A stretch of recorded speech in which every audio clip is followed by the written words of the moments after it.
I'm good, thank you. Very good. Okay. Gary, you okay to kick us off? Yeah. Sorry, Dave, a bit flustered because I've got a late shout with this one, but I've just literally made it, so no preparation at all, nothing new there. Don't worry about that. All your colleagues are very similar, don't worry. Just wondering, start off while I get my breath, any injury updates at all? Like anything else, you know, when you play a game on a Sunday and you've got a midweek game, it can take a bit out of you. So I think, like everybody else, we're all probably recovering. It's to have 3 Premier League games in a week for any teams is always an ask, and it's going to test your squad and your players you have. So it'll test us, and but hopefully we'll be okay. So nobody for sure going to be missing out additionally? I didn't say that. Yeah. So any names or? No, of course not. You know, so but like everybody else, it's been the games come thick and fast, and it makes it difficult. Yeah.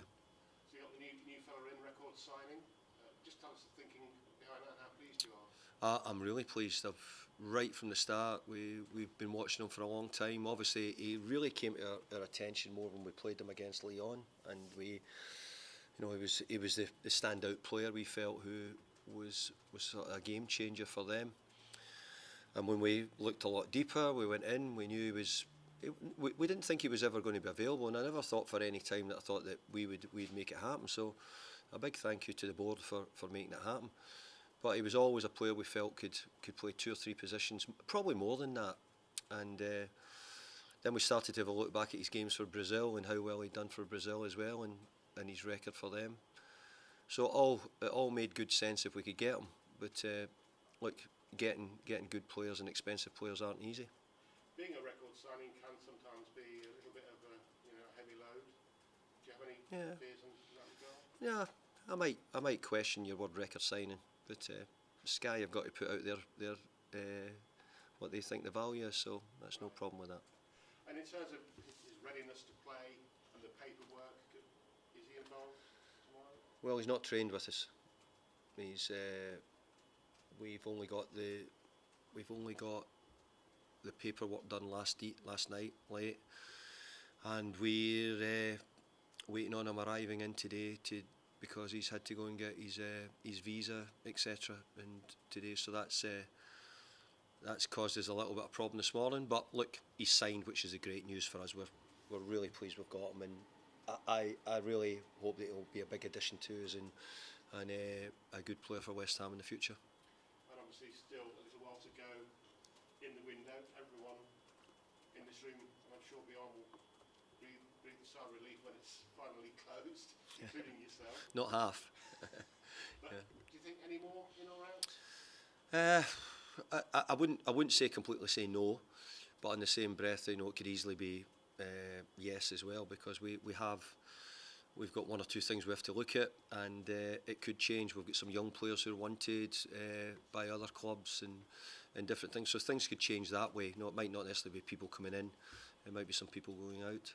One that's been flagged to me while I was in the car, Craig Dawson apparently would quite like to go back to the Midlands, and a couple of Midland clubs showing an interest. Could you let him go given the current situation? Well, he's had an injury for the best part of 4 weeks or 5 weeks. He's back training now. Ideally we wouldn't, but it's probably a much more complicated situation than what it is. So that's something which it's an ongoing thing at the moment, and we'll just need to see how it goes. Unavailable for nothing, one of yours, Ross Barkley. Would there be any prospect of him? Look, I would never rule MD out, but I've got to say, Ross I gave him his debut when he was 16, and he's had a really good career. He's played for England and played for big clubs. So if it's not us, then I wish him well wherever he does go. You feel if it's not you, he's still got plenty to offer the game? I think so. Yeah, I believe so, and I think sometimes when you're in this situation, you maybe get a little bit more to prove now, because you have to come back and show people exactly what you are. Can I ask you, just a final one before I ask you about the actual game, which is what we're here for, Scott Parker, first to be sacked in the Premier League this season? Really disappointed for Scott, because think he was one of the young English managers who I think was making headway. I thought to get Bournemouth up last year, he'd done a really good job. He was successful at Fulham as well. So I don't think Scott Parker will be too long out of work, because I think there's a lot of clubs would be looking for Scott. But I'm always disappointed when managers lose their job, because it's a difficult ask. But when we come into it, I think we all know exactly that, you know, it can never. Sometimes it's not that far away. But disappointed for Scott, and but I don't think about the game too long. So a London derby, midweek. Yeah. Not the sound of the lights, but probably not. But always great events. Huge game for our club, and you know, we want to try and perform well. I think we've tried to give the likes of Tottenham and Arsenal and Chelsea and whoever else we're playing good games, and I think we have done over the last couple of seasons. No doubt that Tottenham have improved. They've signed well. You know, they've already got some top class players. 2 London derbies back to back, in fact. Yeah, it's interesting how the fixtures have come. You know, I feel that we've had quite a difficult opening, but in saying that, you have to take the games as they come along. Thank you very much. Thanks, Gary. Niv from PLP. Hi, David. Hi there. You had a busy summer in terms of recruitment. Do you find the recruitment now even more challenging because you are also playing in Europe? You are not only aiming domestically but competing in European football as well? Yeah, because we're trying to have a level of play that we think we could use in both competitions. And look, we've also, as you rightly said, we've probably quite a big turnaround. But we knew that this was happening. I knew at the end of last season was the way it was going to go, and the game the players were going to bring in, and an idea of the numbers which was going to be required. So that's the way it's panned out. But I think because of Europe, then we're trying to make sure we'll get enough to field 2 good teams if we need to do so, and I hope we can get that. That win at Villa, did you see it coming? Because obviously you had some positive performances before that in the league, but without that precious win. I always see the wins coming. It's getting them's the hard bit. We always plan to win, and we always attack the games in a way where we think we're going to. Sometimes it might not look like it, but I thought there was little bits. I've been saying sort of week by week. There's been little bits of signs, not all of it. Certainly wasn't all at Villa. We got a little bit of good fortune at Aston Villa. We got a deflected goal, which gave us a lot. When you think of at Notts Forest, we'd hit the bar underside of the bar twice, and one kicked off the line, and a goal disallowed, and missed a penalty. So we might have been due a little bit of good fortune. But look, Aston Villa are a really good team, really good squad of players. So it was to win away from home for us was really important. And that big improvement at Spurs, the level of resiliency since Antonio Conte took the job, what do you think is it down to? It's down to an incredibly good coach. You know, someone who knows how to win, someone who knows how to set his teams up to get results. Sometimes, and I admire him because sometimes it's not because of style. He's only interested in winning, which is, I think, to be a top manager, that has to really be at the forefront. You have to be able to win, and sometimes it isn't always done with the most degree of style. But he's very fortunate as well to have 1 or 2 hugely talented footballers in his team as well. Thank you. Ian? David, a lot of people criticised or were critical of the Alex Neil decision at the weekend to leave Sunderland for Stoke. And now we see Scott Parker today being sacked after 4 games at Bournemouth. In a sense, is there loyalty in football anymore, and should we ever question managers who move? No. You know they could be sacked the next day? No, I don't think we should ever question the managers. I think that supporters of their clubs, but I think the media, you probably boys quite enjoy it because, you know, it sees changes. You've got something to talk about. You've got questions to ask the managers, things to write and as I say, speak about. But look, I'm disappointed that Scott Parker would lose his job so early. I thought he's done a really good job getting Bournemouth up. He was really successful at Fulham as well.